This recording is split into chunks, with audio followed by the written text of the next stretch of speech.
नमस्कार मंडळी, तुम्ही कशा आहात? छान मजेत ना? स्वागत आहे तुमचं माझ्या चॅनलमध्ये. आणि विषय असा आहे, मला एका विषयावर बोलायचं आहे, माणूस आणि एकटेपण. तर असा विषय होतो, समजा कोणी असो, लग्न झाल्यापासून ते दोघांचा संसार सुरू होतो आणि काही वर्ष समजा मुले मोठी झाली, समजा प्रत्येकाचंच नाही पण कोणाकोणाच्या बाबतीत असं दुर्दैवाने घडतं की जीवनात जे समजा माझ्याही आईवडिलांच्या बाबतीत घडलेलं आहे की माझी आई अचानक सोडून गेलेली आहे देवाघरी. तर तेव्हापासून मी आमच्या वडिलांना एकट्यांना असं झुरताना बघितलं आहे.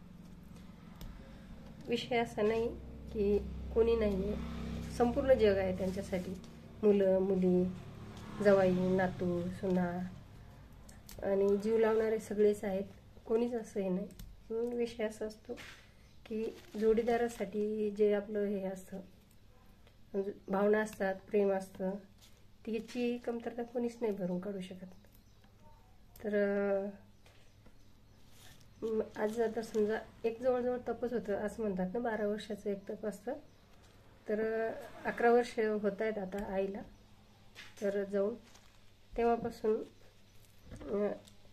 बाबांना मी बघते आणि त्यांचं दोघांचं इतकं प्रेम होतं की मला आठवत नाही की कधी असे दोघांचे कडाकडी भांडणं झाले किंवा कोणी असं एकमेकावर रुसलं फुगलं, असं काही.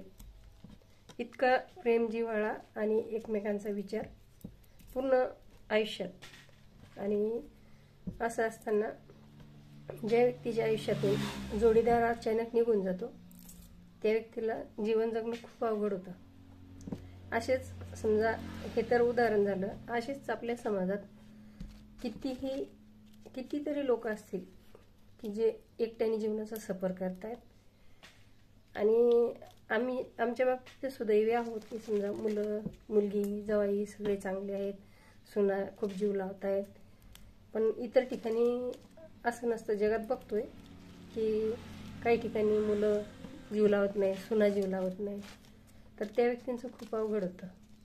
खेड्यात तर एक वेळ ठीक आहे, कोणाजवळ बसता येतं, बोलता येतं, मन मोकळं करता येतं. पण शहरात जे असतं, समजा दोघं नोकरीला जाणारे किंवा पुरुष जरी एकटा जात असेल नोकरीसाठी, बाहेर कामासाठी, तरी सून घरात राहते. ती दिवसभर काम करते, मुलांचं लेकरांचं सगळ्यांचं. तिला एवढा वेळ भेटतच नसतो की ती बसून मनातलं काही सांगू विचारू शकेल. आणि माणूस पण सुनेजवळ नाही सांगत काही, जे सांगायचं असलं ते एकतर मुलीजवळ सांगेल किंवा बायकोजवळ सांगेल आणि फार फार मुलाकडे सांगेल, जास्तच काही असलं तर. आणि एकत्र परिवारात असलं तर एवढं जास्त जाणवत नाही. पण सिंगल असले, समजा एकच मुलगा किंवा एकच मुलगी असेल तर जास्त जाणवतं छोट्या परिवारात. तर असं समजा माझी काकू पण लवकरच गेलेली आहे. ते पण मी जवळून म्हणजे माझे काका बाबा दोघांनाही बघते. खूप मन विचलित असतं, कोणाला आपलं दुःख सांगू शकत नाही. जोडीदारा एवढं कोणीच दुसरं हे करत नसतं, समजून घेत नसतं, रागवत नसतं. एकमेकांना रागवतातही, बोलतातही, प्रेमही तितकंच असतं. तर हेच सांगायचं होतं की एकटा माणूस किती आयुष्य खराब, म्हणजे खराब नाही म्हणता येणार, एकटेपणा जाणवतो.